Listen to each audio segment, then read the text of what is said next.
안녕하세요. IT조선 유진상입니다. 안녕하세요. 한서희 변호사입니다. 저희가 이번 주에 또 찾아왔는데 8월 27일이죠? 네, 맞습니다. 네, 온라인 투자 연계 금융업법, 흔히 P2P법이라고 네. 부르는데 이게 이제 시행이 되거든요.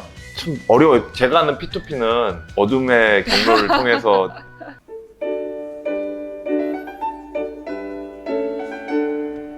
좀 일반인 분들은 사실 좀 어려우실 거예요. P2P법이 뭐지 이게? 이렇게 얘기하실 수 있을 것 같은데 좀 P2P법에 대해서 좀 쉽게 일단 좀 설명을 좀 해주실 수 있을까요? 이게 P2P가 뭐냐면 피어 투 피어. 네, 그거는 똑같네요. 네, 맞아요. 피어 투 피어인데 이제 조금 어떤 걸 생각하시면 되냐면 내가 돈이 있는데 네.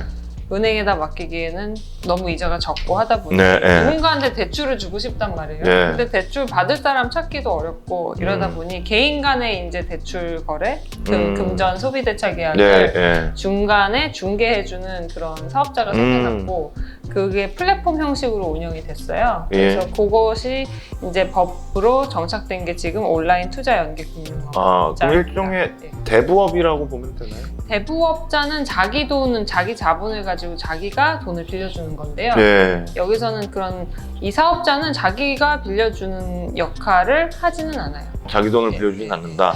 그러니까 뭐 자기가 어떤 상품을 만들어서 자기가 거기다 투자를 할 수는 있는데 네. 기본적으로는 어떤 상품을 만들고 그것에 이용자와 투자자를 이제 연결하는 역할을 하는 것이 가장 기본이고 그 다음에 여기서는 자기가 돈을 뭐 직접 빌려주고 이런 역할을 네, 하는 네. 그런 기관이라고 보긴 좀 그럼 펀딩하고는 또 약간 다른 거죠? 근데 요즘에 이 사업자들이 펀딩이라는 용어를 많이 써요. 아, 그래요? 네. 그렇게 쓰는 이유가 있을까요? 어쨌든 여러 투자자들의 돈을 모아서 하나의 상품을 만들고 그 네. 상품에서 또 그 누군가한테 대출을 주는 거기 때문에 그때 펀딩이란 이 돈을 모으는 게 사실 펀딩이잖아요. 그렇죠. 네. 그래서 펀딩이라는 용어를 많이 쓰고 이때 이때 투자자들은 자기의 돈을 빌려주고자 하는 사람들을 투자자라고 합니다. 그렇죠. 예. 네. 그러면 이 중요한 거는 이 P2P법이라는 게 왜 나오게 됐으며 이게 사실 P2P가 굉장히 생소한 거잖아요. 기존의 대출 이런 거는 사실 은행이나 아니면 네. 제2금융권, 네.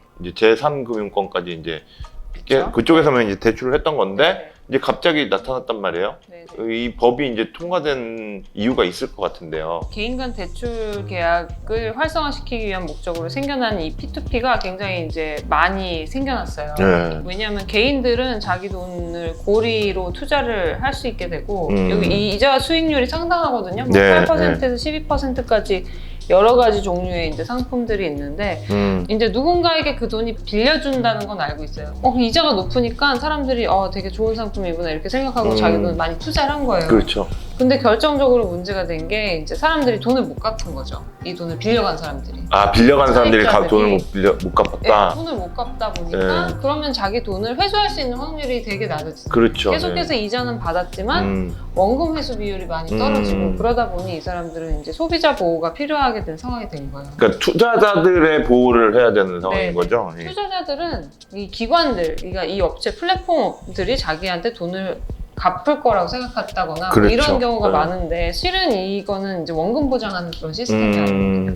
그러다 보니까 그러면 이 사람들에게 만약에 이 투자 자금 회수가 불가능하게 됐을 때 그 불가능하게 된 원금에 대한 손실이나 이런 것들을 누가 책임을 지냐. 적어도 누군가는 알려줘야 되는데 이런 걸 누가 설명을 부담하냐. 이런 차원에서 이제 소비자 보호 필요성이 굉장히 크게 나타났고 그러다 보니 금융당국에서 이것을 이제 법으로 제정해서 소비자를 보호하게 된 측면이 있습니다. 자, 그러면은 여기서요. 투자를 해주는 P2P 업체. 네. 이게 이제 흔히 잘 모르실 수도 있는데 예를 들면은 카카오페이에서 운영하는 그 투자 상품 그리고 뭐 어니스트 펀드나 네. 테라 펀딩 그 플랫폼 업체들이 하고 있는 게 지금 이런 P2P 대출인 거고 네. 그러면 이 법안의 내용들은 좀 어떤 게 있을까요? 우선은 등록 의무가 생겼어요. 네. 이 사업자들이 금융당국, 금융위원회에 등록을 해야 되는데 당장은 뭐 바로 등록하기 어렵겠죠. 이 8월 27일부터 시행이긴 하지만 네. 1년간 등록 유예 기간이 생겨났어요. 그래서 그 1년 사이에 이 업체들은 모두 등록을 해야 됩니다. 그리고 이때 등록 요건이 좀 엄격해졌어요. 생각보다 엄격한데 연계 대출 규모에 따라서 다른데 대출액을 굴린다고 할까요? 소품이라고 할까요? 그런 규모가 이제 300억 미만이면 자기 자본이 5억 원 이상이어야 되고 300억 이상 1000억 미만이면 10억 그리고 1000억 이상이면 30억이에요. 그러니까 굉장히 좀 큰 돈을 굴리고 싶으면 자기 자본을 튼실하게 해라. 그만큼 자기 자본이 있으니까 이걸로 투자금을 확보할 수 있게끔 혹시라도 문제가 생겼을 때 소비자 보호에 이제 필요한 그런 어떤 조치를 취할 수 있도록 하고 있고요. 그리고 이때 차입자로부터 받는 수수료는 24%를 넘을 수 없도록 되어 있어요. 이 수수료는 이제 사실상 대부업법상 이자의 개념이 돼요. 그렇죠. 이 이자에서 이제 차입자로부터 이자를 받아서 이제 자기 돈을 투자한 투자자한테 일부가 넘어가게 되는데 그 돈을 사실상 대부업법상 이자 제한 금액까지로 제한을 하고 있습니다. 그럼 이 24%가 연간 수수료인 거죠? 네네, 연 24%. 월 24%면 이거는 뭐 고리대금이죠. 사채도 고리대금이죠. 악독한 사채가 없는 거죠. 또 다른 내용은 뭐가 있을까요? 그리고 이제 개인들의 투자 금액이 굉장히 이제 한도가 줄었어요. 소득 금액을 기준으로 해서 이제 전문 투자자, 일반 투자자 이걸 나누는데요. 소득 적격 투자자 같은 경우는 한 펀딩에 대해서 2천만 원, 그리고 전체적으로 펀딩에 투자할 수 있는 돈 1억 원인데 반면에 일반인 같은 경우 굉장히 낮아져서 한 개의 펀딩 업체에게는 500만 원, 그리고 전체적으로는 5천만 원으로 줄었고 부동산 상품은 3천만 원입니다. 이건 시행 0이었고 감독 규정은 좀 더 낮아졌어요. 동일 차입자에 대해서 500만 원, 전체 3천만 원으로 줄었고 부동산은 1,000만 원. 부동산 PF 대출 상품이 많거든요. 이게 특히 아마 많은 좀 문제를 야기했던 걸로 알고 있어요. 그래서 그 부동산 PF가 잘 안 되잖아요. 분양이 안 되는 경우가 많았어가지고 이제 그 분양업자들이 돈을 빌려가서 회수를 많이 못하다 보니까 이게 좀 고위험 상품으로 인식이 되고 있어요. 그래서 부동산에 대해서는 좀 더 투자 규모가 적습니다. P2P 업체들이 요즘에 이제 홍보하는 게 소액 가지고 10,000원, 그러니까 특히 카카오페이 같은 경우 그렇게 하거든요. 그것도 마찬가지로 P2P잖아요.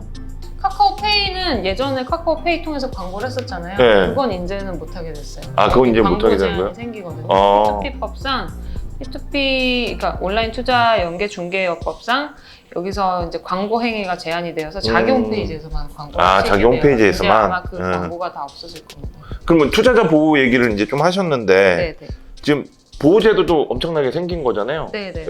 뭐 어떤 게 생긴 거죠? 우선은 그 연계사 금융업자가 이제 정보를 제공할 의무가 생겼어요. 여러 가지 뭐 담보물을 가치나 이런 것에 대해서도 증빙 자료를 제출을 해야 되고 소비자들에게 이런 설명 의무가 생겨서 이 상품이 어떤 건지 이 내용은 어떤 건지 다 설명을 해야 되고 그리고 이게 약관은 어떻게 되어 있고 이런 것들까지 다 좀 엄격하게 설명 의무가 생겨났고 특히 이제 연체율 관리 의무가 사업자에게 부과됐어요. 그래서 연체율이 만약에 10%가 넘으면 우선 온라인 연계 투자 금융업자는 자기 계산으로 자기가 이제 투자해서 하는 그 상품을 더 이상 만들 수 없게 제한이 되고 15%가 넘게 되면 그거를 경영 공시를 해야 돼요. 그리고 20%가 넘게 되면 리스크 방안을 마련해서 금융당국에 보고를 해야 됩니다.